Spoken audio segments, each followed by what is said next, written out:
We are currently back with Hearthstone.fi Monday Night Community Tournament number 34 for you guys, and of course for all of our players as well.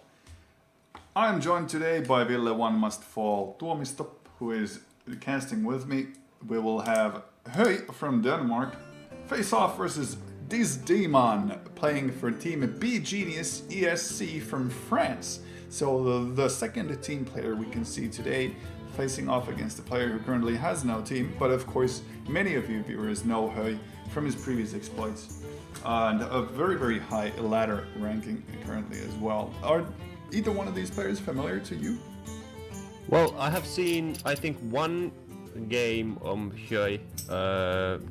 Dizdemon, I don't recognize at least that I have been. I've seen him playing somewhere. I'm not sure, but yeah, Hoej is. I have seen, I think, 4 games. Yep, definitely. Hoej, probably the more famous out of these people, but Dizdemon is one of those unknown, in parentheses, unknown French players who is very big in the French scene. It's actually fairly interesting to think about it. There is so many French players who do very well in their own scene, but are not that well known internationally or even inside Europe. Of course, I've seen his name in my own previous tournaments lots of times, and can confirm that he's taken part in other online tournaments as well. Maybe he'll get his chance to participate in offline events in the future as well. But currently, the team BeGenius player is on the upper side of the map. We'll also open up his hand for you to watch. We can see that it is a Patron Warrior versus Hoej's Combo Druid. The Savage Roar gives that off. And of course, the Wild Growth beginning is pretty much the nuts to go with. Yeah. That a starting hand for Dizdemon though. Do you think it's just a tad slow, or is it what you want? Well, it's decent starting hand. At least there's one piece of combo. There's answers for different kind of threats, so it's not bad. Of course, you want to have maybe the second part of the combo, or just frothing to toss something over there if things get hairy, but I think it's a decent hand. Yeah, I have to agree with you there, because the fact that he does have a 2-drop and a 3-drop, and against a Druid, it's not that bad. You can fairly safely just drop him out, see what the opposing player has in response to them, and if they don't do that much, it's fine. They've still done their part of the job. Acolyte or Armorsmith are not that essential that you can't play them at all times. Of course, with this Shade Noxtramus being played on the previous turn, I think it's unlikely we'll see the Acolyte of Pain come out, because he would only get 1 card out of it. The other options, on the other hand, are so bad that the Acolyte of Pain is an okay play compared to not doing anything with hero power. And if he gets the Shade out of stealth at this early stage of the game, he can utilize either his executes or maybe even, well, no, he only has double battle rage. I saw that one of them would have been a slam, but if he had a slam, then he could even use that without card draw to just end it. So it's a risk on Hoej's part to do the attack, but then he could guarantee no more than 1 card of the Acolyte. Yeah, it's a little bit awkward. I don't know. So there's easy trade. Of course, that reveals the Shade, and that most likely will be executed. The Sludge Belcher is a really good cover for the Shade, so it's a pretty natural attack to go for it. The other option would have been to innervate out the Ancient Allure, but you can do that on turn 6 as well. Really, there's no need to skip on the Belcher when it protects your Shade so much. And an Execute from the Warrior's hand into just a 3-mana minion is not really that bad when you consider it for the Druid player. He's got a lot of big threats in there. I'm guessing there might be an Ancient of War, maybe, if he's got 1, or usually you'd only run Ancient of War in Ramp Druids only, but you never know. There could be other bigger minions as well waiting there, Dr. Boom, things like that. With that ramp, you never know. What now? Yeah, well, the slam also works, so... Yeah, there's the slam, which I mentioned earlier, that if he had a slam, he could use it as well, and he just top decks into that perfect option. You don't draw the card from it, but you don't waste your bigger removal with the Execute. So really like the slam. Combine that with just the hero power. You're actually off to a pretty solid start. Yeah, the start looks good. Druid has one part of his combo and Ancient Lore. You know it a little bit. Well, you have to save it for if you have 2 roars. Actually, you don't need to save it when you consider the options this turn. You either go way too passive or you play the Innervate Ancient Allure for the more cards. Yeah. And when you draw the cards out of the Ancient, you have a chance to draw into another turn 7 play. That's huge. This way, the turn isn't skipped, and you don't usually need to save for double Savage Roar combo against a Patron Warrior, do you? Yeah, that's true. You just want to get the board presence and just well, take care of that he doesn't have anything fishy going over there. It's just cycling out the battle rages this turn, or at least one of those battle rages. It's not too bad. You can even coin out the second if you want one, but there's already 3, 6, 8 cards in his hand, so if you were to cycle it, it would go to 9. Because 9, yeah, that's okay. I think that's not bad play actually, because next turn you want to do something completely different. I think that the Emperor is coming down on 6. Yeah. Pretty much automatically. Okay, so well, it means that you can execute 5/4, but you waste one of your activators to just clear the 5/4. I guess this protects your future upcoming Emperor, but Doctor balanced. yeah. Okay, so Dr. Boom is even better than the Ancient War. But that 7 turn, or turn 7, sorry, I gotta do this again. Alright, viewers, turn 6, 7 mana minion drop would still contest your Emperor no matter what. So I don't like that Whirlwind execute that much. Yeah, it's... Well, the hand is really awkward and you have to find some way to at least stay alive, not like completely forfeit the board for Druid, because if Druid gets going, like even now if he has double combo hits, double Savage Roar, it's so much damage that it's not even funny. So now just Emperor, and again Emperor is dropped, then you have only one piece of your combo. But just you have to do it because... Yeah, there's really no other option. He could have gone for that Dead Spite play, and with Dead Spite he would have had a 4/2 weapon, which is really prone to get Harrisoned. And we see the Harrison right now. It would have completely ruined Dizdemon's game, and Hoej is in a really strong position to continue doing what he's doing best. He could even just drop Shade, drop Druid of the Claw.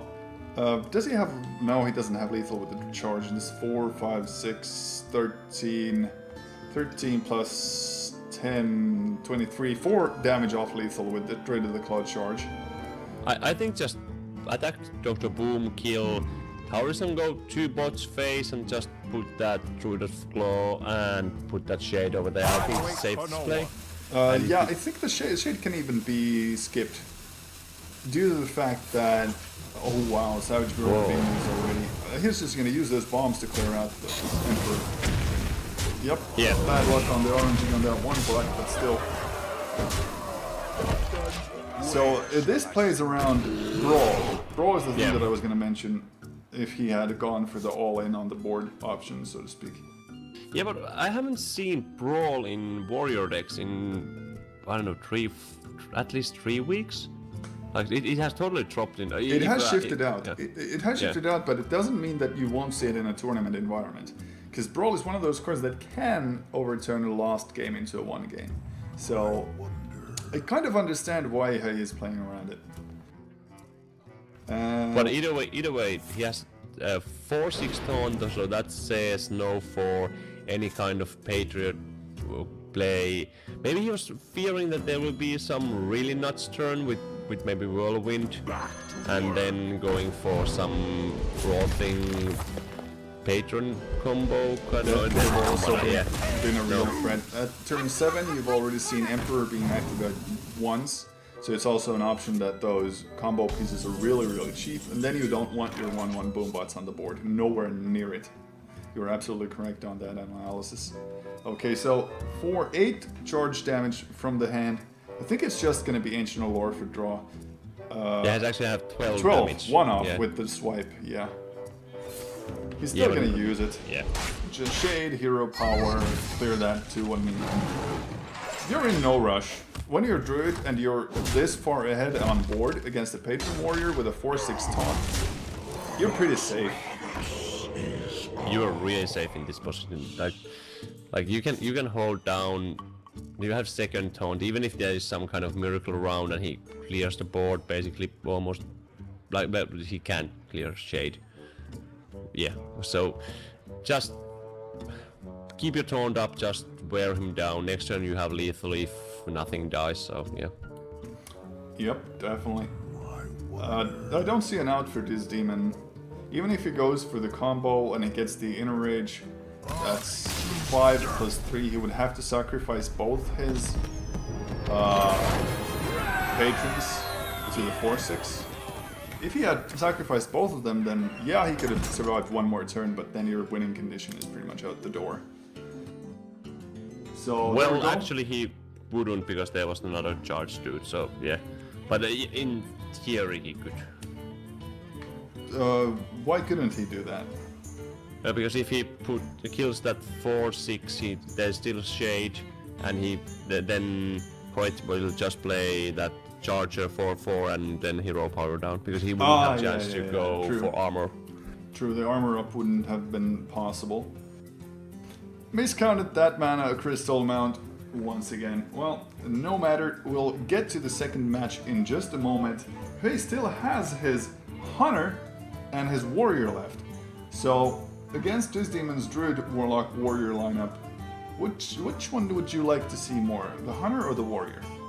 Well, I would pick an Hunter, but I think he is going to pick Warrior, because Warrior matchup you have to get basically over.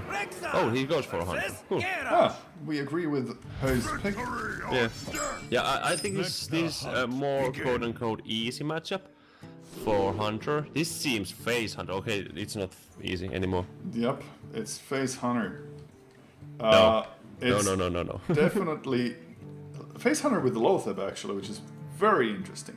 No, yeah, but actually Lothab have been played on Face Hunter because you buy extra turn. Well, in turn 5, if you have it, you want to play it so you don't get cleared by like millions of different kind of spells what they have. Yeah, that's So- absolutely true, but it is still a tech card that's not an automatic include. Of course, in a tournament setting like this, Yeah. it's usually a lot more strong if you get to hold. But usually they play one tech card. Is it Harrison? Is it Loacep? It's more prefers like what you prefer. But I think it's good. Or you can just go full out Smork and add Murloc Rangers or whatever they are, the 2-1 Chargers. Yeah, they're also nice. That's really vanilla type of Face Hunter. Yeah. I think he has to coin out the Knife Juggler. Ouch. Ouch, because the War Axe is always there. Yeah, it's always there. If it's not in the hand now, it will be top decked. So Yeah, definitely. The Fiery War Axe is coming. Oh, wow. No Fiery War Axe. That is one lucky Hunter. That is one lucky face. Yeah, there's once in a million chance. But still, like now you have to use Glaive Suka. Yeah, Glaive Zuka with your own minion. Unless Yeah. you draw into something like a Mad Scientist. Mad Scientist Yeah. would be pretty great as well. Or Yeah, even yeah. the... Nope. This kind of Face Hunter doesn't run the small spiders, does it? No. Well, actually, I think it might actually run. I'm not sure actually in this build. It might be that they have run, but the latest one I haven't seen Face Hunters in weeks. Like after you get in top like over 15 rank, there's none. Nice. If he's gonna play the Frothing Berserker, we're gonna see the Freezing Trap. If he's gonna play the 1/3 Acolyte, we're gonna see the Clear, more than likely, from the minion even. And Yep. then we're gonna see the Wolf Rider play it Speak to me. to go for maximum face damage after that. Or if you're feeling gratuitous and want to waste your 2 damage weapon, you can just Eaglehorn Bow and clear out the 1/3. But I would be pretty comfortable taking 1 damage to your Knife Juggler. It's not that big of an issue. Yeah, Warriors got Whirlwinds and stuff like that. It's got Executes. But if he uses it on your Knife Juggler, is that really that bad? Because then there's only 1 or 2 more minions on the board with it. I think, yeah, you want to run it over there, but if he plays Wolf Rider, and then the Whirlwind is actually decent value, so... Yeah, it gets 2 minions, but in this matchup it usually get 4 to 5 fairly easily. So if it's used against just 2 minions, oh, there's an Execute. So Frothing plus Execute is pretty much the only option. Or you could go for the 2/4 Gnomish, but the Gnomish is once again fairly easily countered. And what are you going to use that Execute on if not this 4/1 Juggler? The Juggler's already done massive amounts of damage for 2 mana. Yeah, you will... Well, yeah, I would play Execute and Frothing, but there might be some discussion about Gnomishing when... No, you will go to 13. That's way too low. What about Cruel Taskmaster on the Gnomish Manor? Sorry, on the Knife Juggler, and then go for that hero power. Because then you start building up more hit points, and your 2/2 could still trade with the 3/1. Would that be too passive? Yeah, it leaves you with basically nothing on the board. Yeah, this only thing what can basically not screw this. Oh, actually, no. I think this is solid play, because even if there's freezing trap, you can clear it with your Taskmaster next turn, and then you have 3 mana left, so you can basically put a if you want to be a really crazy Warzone commander and just charge up anything else what drops in the table, get decently high Frothing and start actually beating also Hunters. You have some kind of clock over there, because you can't sit passively over there. Hunter will overwhelm you if you don't get board presence. Yeah, the Pilot Shredder is the best option for Hoej right now when it comes to minion value and the stage of the game. It's pretty incredible to think that we're only on turn 4 right now and the decisions are really big. Or you can go for the Freezing Trap hero power value. I really do appreciate playing the 4 mana minion right now, because I guess he understands that the potential for the Freezing Trap to be negated is too high, and the 4/3 is really sticky. It's hard to remove a Shredder. It's hard to make it so that the minion will not give value to the Hunter. Taskmaster on the 3/1 plus the Frothing Berserker gives you 2, 3, 4 Berserkers, one of whom can trade into the Shredder. Or go for face. Okay. Interesting. So you're trying to outgrace the Face Hunter. That's not gonna end well, no, my friend. No. This is not good, because now Eaglehorn Bow will clear out the 2/2. The 4/3 will clear out the 3/4, and you can Freezing Trap. So the 3/4 will actually the 6/4 will not do anything, right? Yeah, or you can. Well, yeah, I think it's better to. This actually, you can also Iron Peak Owl, kill command, trade. Well, yeah, you don't want that to. That leaves the 2/2. Yeah, it leaves 2/2, and you just want to get maximum face value. So just go for it. Let him trade for it. Like he might push damage. Not, I don't think you can push lethal in this if you don't have like really nuts cards in your hand. And he has shown that he has only decent cards, no good removal like Whirlwind. There was a chance to use actually Whirlwind earlier. And Hoej only leaves 1 minion on the board. That's very, very crucial right now. He doesn't play the Iron Beak Owl. He doesn't play into anything else. He realizes that the Freezing Trap would not be enough value. And the reason that he didn't play that Iron Beak Owl right there is the fact that he's got guaranteed lethal next turn. There are no taunts. There are absolutely no taunts in a Patron Warrior deck. And even if Dizdemon uses his hero power this turn, it's 10. Even if he clears all the minions from the board, there's no way to avoid the 10 damage coming from the Iron Beak Owl kill command, hero power, plus attack. Except for the fact that there's not enough mana. Yeah, no, you can go for Unleash the Hounds and kill command, go first. Ah, true. Unleash, kill command, that's gonna be enough as well. Yeah. That's 3. 3 plus 5. It's 11. Yeah, it's 11. Yeah, true. So yeah. And there we go. Even with the hero power, it's not going to be enough. Pretty impressive Frothing Berserkers, but just not enough against the onslaught of the Face Hunter's damage output. Unleash 2, 5, kill it exactly. Yeah. Yeah, it's hard to play against, like, every warrior has the Fairy Warx in the starting hand and every hunter has the kill command in their hand. So it's this happens, and Face Hunter is good. It's really good against some decks, but in others, well, it's not even decks. If you get really, like, bad starting hand, or you are not, like, you are thinking that this is more mid-range, you can go a little more, like, your mulliganing cards, what you usually could use against, and, like, Face Hunter, because you are thinking, okay, this is mid-range Hunter, of course, because everyone's playing mid-range Hunter. There's a little bit of mind game also going over there. Definitely. Face Hunter hasn't been seen in high-level tournament plays that often recently because of the hybrid and the mid-range Hunter taking prevalence. But as we can see, the ultra-hyper aggression, see the double ultra-hyper I just used there, sometimes works out in your favor, especially when facing a slower combo deck. So combo decks are pretty much the best possible target for you to be using your Face Hunter or your ultra-aggressive decks on. Things like Oil Rogue, Patron Warrior, traditional combo decks, or even Malygos Warlock. Yeah. Face Hunter hard counters that deck so bad. So, totally understandable and a good play. Now he just needs 1 win out of 3 matches with Patron Warrior. And how likely is that? Would you tell us? Made to fit.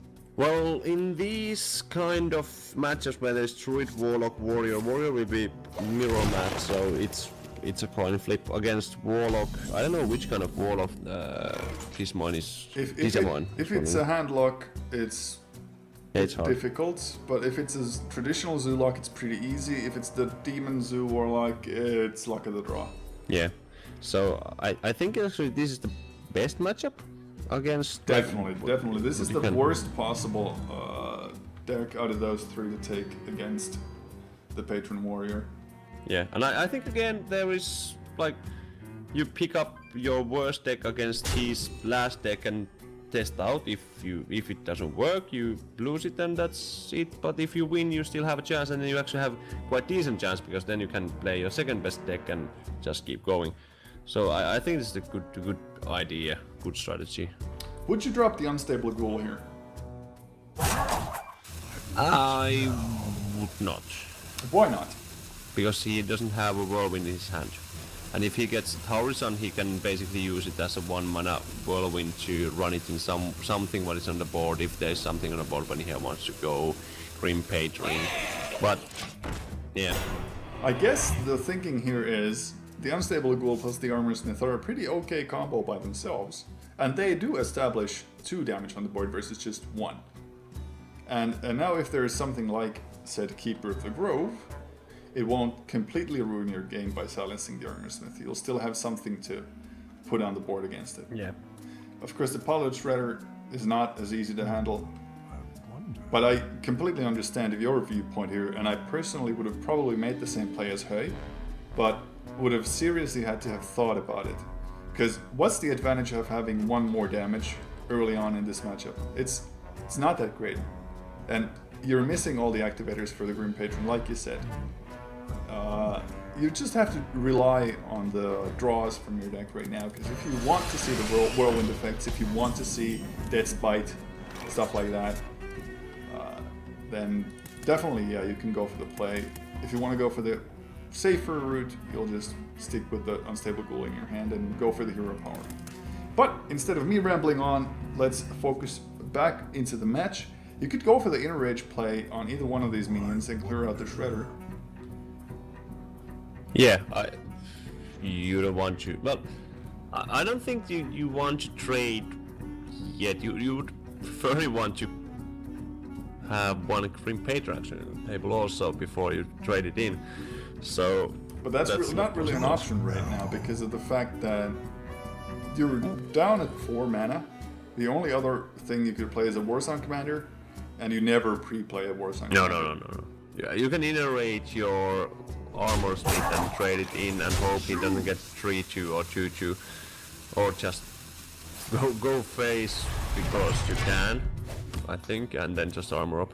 Out of all those bad options, I think this is the least bad. Since he's gonna do the trading for you, the 4-3 will be at 4-1, and your armor smith will still be able to trade it. Yeah. None of those plays, like, I don't know. It's I wouldn't commit anything on the board more, and hoping that he doesn't have really nice like inner weight, then go for like inner weight lore would be like really bad over here. We get so much more gas. Maybe like 2 shades, going 2 shades, and maybe have 2 roars in the hand or something, or even big taunts coming in. So this actually looks decently nice for Hoej because there's nothing too fast coming in. Time waits for no one. It's good times. Well, despite the fact that there's nothing really major coming in, the double shaded Noxtramas will put a wrench into your plans. You're basically forced to trade that 1-3, and No Machine Manor is a great draw right now. It's absolutely what you wanted to see. One of the stronger options here. The Whirlwind would push the 2-2s down to 2-1, so your Gnomish would be able to trade with them later on, but I don't think you want to play that. You want to hold on to the Activator, and you want to see what comes up out of the opposing Shredder. One of those things why you would not have played the 2-4 right away is the fact that if a Doomsayer pops down from the 4-1, then you're just gonna lose your Gnome. Let's see what happens. Oh, Land Addict. Okay, that could be really dangerous in a combo deck. Well, yeah, if you get a double roar, that's gonna be bonkersly big, or even like inner weight roar combo next turn. Yeah. That would make tons of damage. But I think Druid is not the guy like the. You're not in that kind of hurry. You basically just want to kill those frothing berserkers. They are the one big things what will most likely kill you in this matchup. Yeah, you can even use the swipe this turn. Swipe hero power, clear out the non-machine area, because that 1 damage to all other enemies is actually a liability right now. Since if the patrons start spawning, the swipe is gonna be pretty useless. Or, well, if you force the situation in such a way that there's only 1 hit point of my patrons left, then it's of course awesome. But you could use it right now as well. You could go for the Keeper of the Grove play as well. The Loatheb is much safer, of course. Why would he innervate our hero power? Is he? He's just going wants for to destroy the gnome. Yeah. Well, I guess these 3/3s will not be coming out of stealth. Or they will be coming out of stealth. What? Okay, there's- yeah. There's not a lot of things that deal 3 damage, except maybe Axis, and Dead Spite could possibly kill it as well. If Hoej had a Dead Spite, it would kill off this Shadow Noxtramas, then next turn it would kill off the Loatheb, enable execute on this existing Shadow Noxtramas.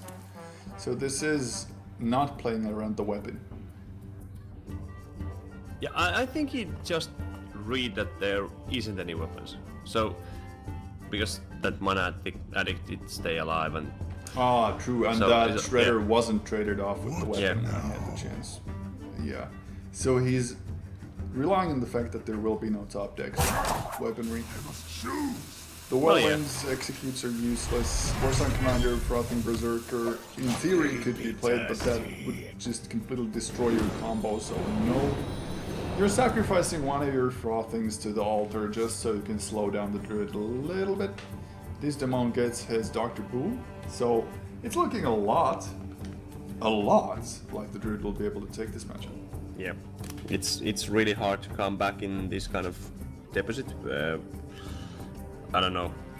You want to have like your combo piece together, like at least 2 part pieces, and then just hoping to get the Talonsar or get the board in with weapons and just small drops. But Druid can drop so much stuff on the board. It's actually funny. Druid plays really low amount of spells, so you have a lot of good draws you can get, like like creatures on the board. Now there is no big threat to dropping down a Dr. Boom. There's no downside to having a full board, except for the fact that the Green Patrons would be able to be spawned on turn 8. Now Hoej's turn number 7 is not enough.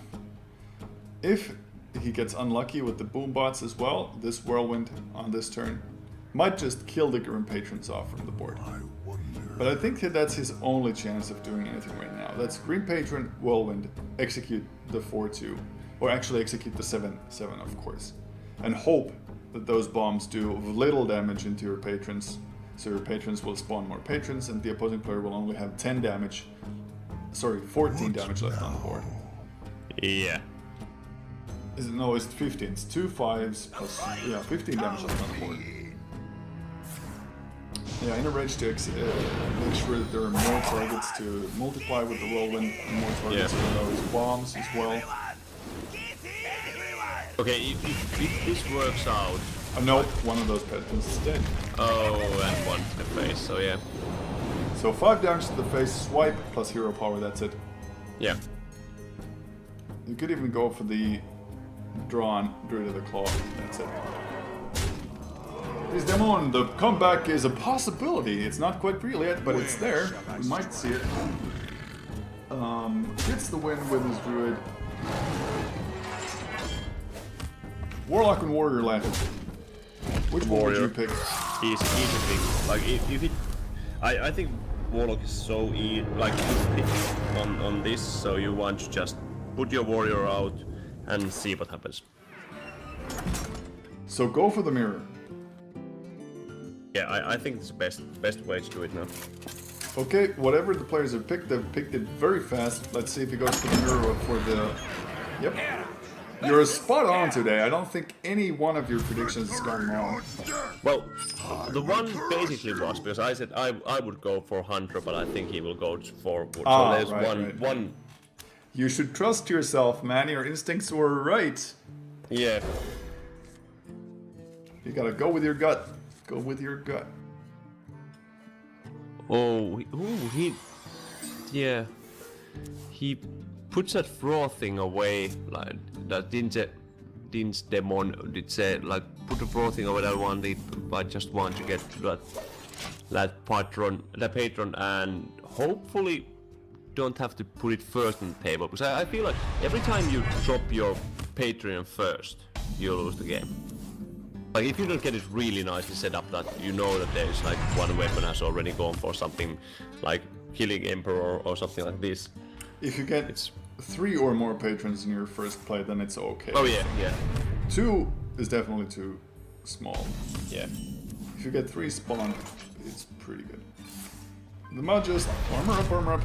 I have a feeling like deja vu, like we've seen this previously today. Tell me, how did that end up?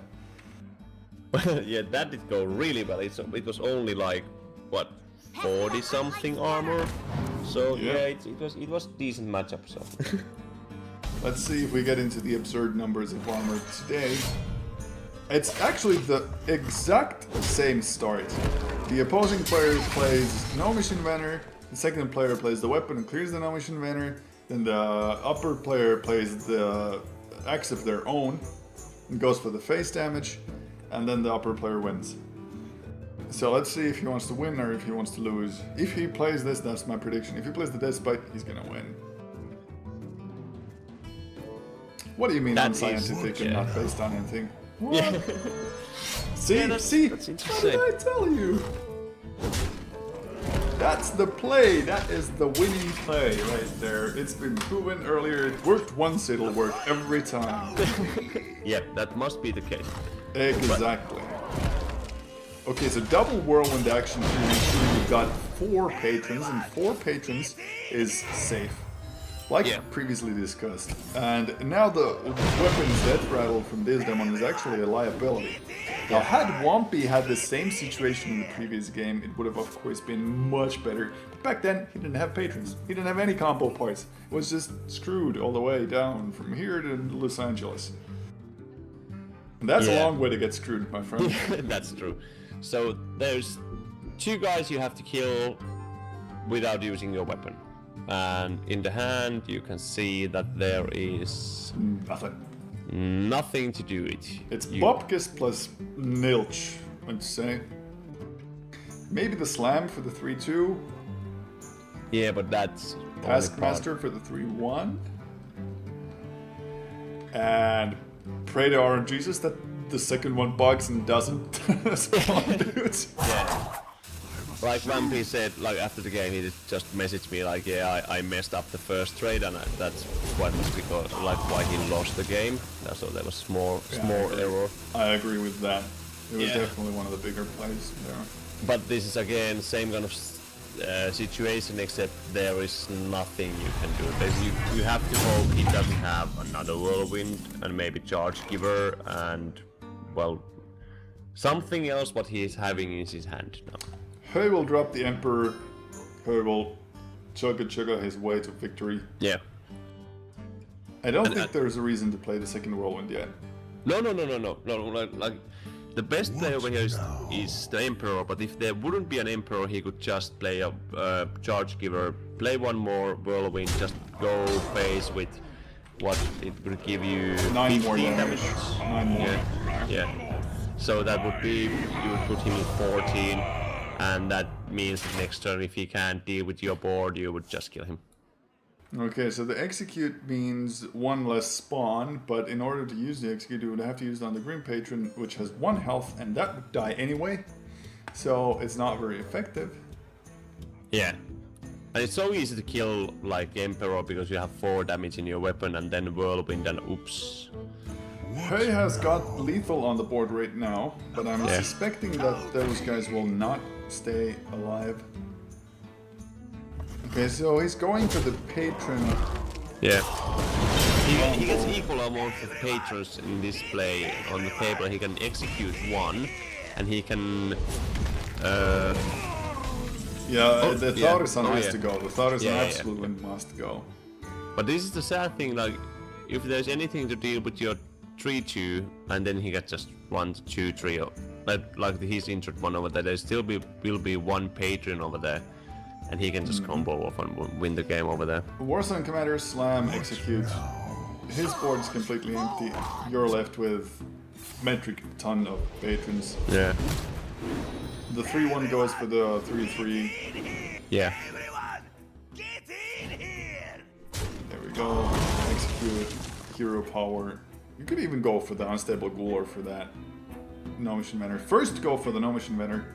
Yeah, and trade the No Mission Manor into the 3-2. That's Yeah. much better. That is much better value. Yeah, actually true. I completely forgot that that small gnome was even there. Okay, still Yeah. chooses to use the execute. That's interesting. Well, there's no tones. Well, there's some tones, but there's tones you don't want to play in this board. So I think it's just safer to get more guys over there and just push damage next turn easy lethal, even if there's few guys dropped. Yep. Once again, Brawl would be huge, because Brawl could be comboed with the Fiery War Axe, and everything on the board would be killed with that, so... Yeah. But Dizdemon goes for the honorable Mitsubishi.